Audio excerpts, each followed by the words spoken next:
Everyone has seen or at least heard of The Biggest Loser. Well, not her, the show. A competition held where morbidly obese contestants compete for our enjoyment to lose the most weight possible, and in return, they get crowned as the biggest loser. However, what most people don't know is that 95% of the time, these people fail to sustain their weight loss after the show ends, just like season 8 winner Danny Cahill. This man lost 239 pounds, changing his life in the hardest way possible, only to gain over 100 pounds back after the show ended. For a couple of years, I kept the weight off completely, but what I didn't realize was I was working out 2 hours a day. I was exercising 3 or 4 times as much as a normal person, and once that stopped, the weight started creeping back on. Now, why is that? Well, it's a lot deeper than just not being able to put the Twinkies and double stuff down, and we're gonna figure that all out today. That answer starts off at 5 a.m.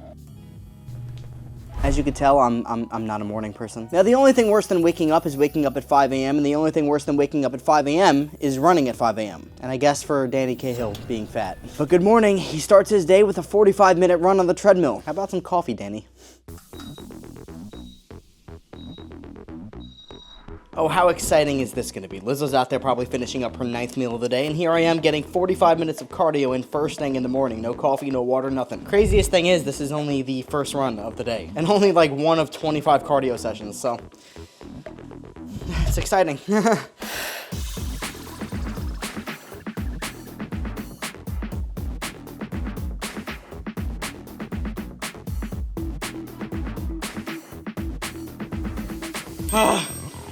Oh my god, 45 minutes, done. Oh my god. That is a ridiculous way to start the morning. I am exhausted, I'm sweating, my knees were hurting about halfway through, so I can't imagine what it's like for someone who's 400 pounds doing this first thing. I ran a total of 46 minutes and 3.47 miles. But you wanna know the most f***ed up part? Yeah, I'm exhausted, I woke up early, I already got 45 minutes worth of cardio, which is 45 minutes more than I normally do, but we're gonna have another run after breakfast. Post-run and first meal for his typical breakfast, he would have 1 whole egg, 2 egg whites, half a grapefruit, and a piece of toast. Not only is this ridiculously restrictive, but it's such a low amount of food. I mean, it's probably just around 200 calories, low in carbs, and low in everything. Especially to recover from your run before this, and we're gonna have a run after this. How are you expected to live? Let's get it over with.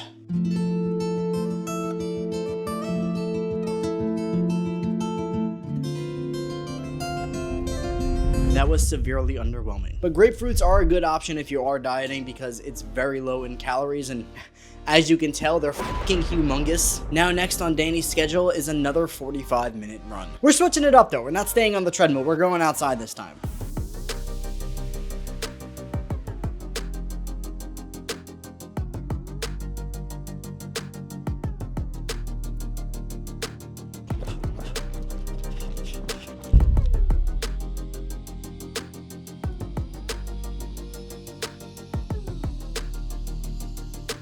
I'm wrapping up now. I am absolutely exhausted. I ended up going a little bit slower than I'd hoped, so I did 60 minutes opposed to 45. But so far, I have 15,548 steps. Yeah, that's a little depressing. And why is it depressing? Because I have another 3 workouts left. So that makes me wonder, what are my steps gonna be like by the end of today? Following the run, this routine calls for 40 minutes of relaxation. I used this time to hydrate, take some pain relievers, and also contemplate whether I was mentally strong enough to actually do this, because next, a 9-mile bike ride to and from the gym. Gonna kill me.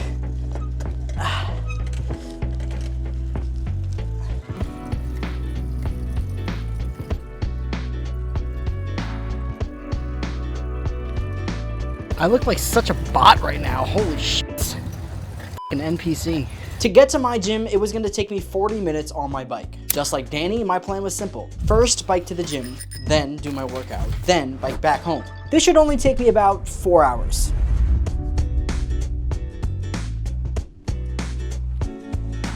When I'm in therapy after this, and I don't mean physical, I'm just gonna show them this footage. I'm gonna say, look, this is what happened to me.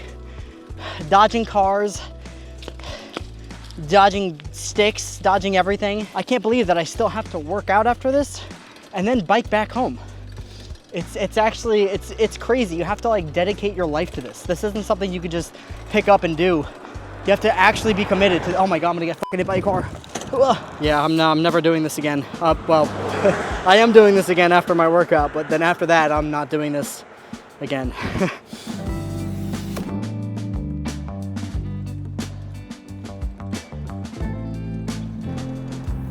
Oh my God, I made it. I made it to my gym. That was the most difficult bike ride I've ever done. I don't even have the energy to work out. I don't know how Danny did it, seriously. You have to actually commit your entire life to this. Like, you can't do anything else. You need to be working out around the clock. Which the worst part is that these people probably didn't even know why they were doing the things they were doing to lose weight. So they weren't even taught what to do. They were just told to do it. As you can already see, this is unbelievably unsustainable. I mean, I'm struggling it with one day, so I can't imagine doing this consistently. And the fact that we still have more left, it's mind-boggling and a little upsetting for me on a personal level. I'm taking it personally, but let's get after it. As expected, I had zero energy for my workout, which is why riding the bike and all of this cardio before your lifts really doesn't make any sense. Afterwards, I was so exhausted I didn't really record much. I was just focused on getting home. By the time I got home from my biking, I had felt awful. I mean, just look at my face. It was Halloween and a mask would have been prettier. Between the low food and extremely high exercise, I was struggling all while being nearly a third of Danny's starting weight. Luckily for both my mental and physical well-being, we had another meal. This program allows for 1 chicken breast, 1 cup of broccoli, and 10 asparagus. I'm really not kidding. Danny said he had 10 asparagus. 10. Do you know how low in calorie asparagus is? But my God, this is another depressing meal. Maybe he was just trying to limit the amount his pee was gonna smell. I don't know. But what I can tell you is that if someone were to tell me that there was another workout, I would have a mental breakdown. There's another workout. He had aimed to be in a total deficit of 3,500 calories every single day, equating to a pound of fat. If that number wasn't reached, he'd find himself back at the gym. So that's where I'm heading now. Back to the gym, I'm gonna do some cardio, burn some extra calories. Now, of course, this also means that I'm gonna be getting more steps in, and that number is quite high. So given the fact that I've worked out for roughly 6 hours already of actively doing stuff, I want you guys to in your head, calculate a number that you think my steps are gonna be. And it's just mind-boggling that these guys would do this on the regular. All to be called the biggest loser. I mean, I could have just done that for them and they didn't have to lose the weight. Couldn't give them $250,000 though. That's where I'll fall short. But now I'm heading to the best gym in the entire world.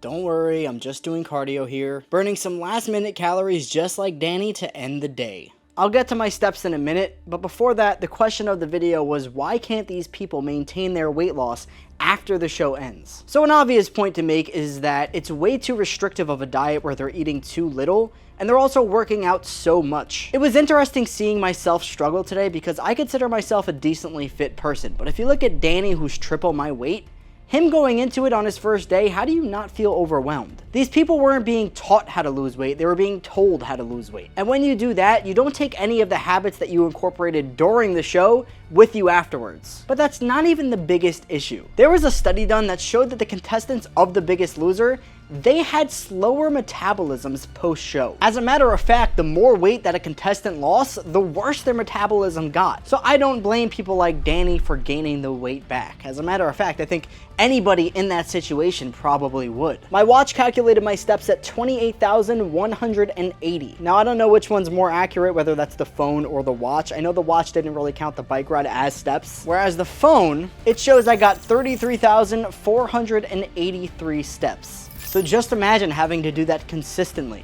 I definitely would not be able to. But if you want to see how to lose weight the right way, I put my dad through a 60-day transformation that changed his entire life. So if you want to see it, click here and enjoy.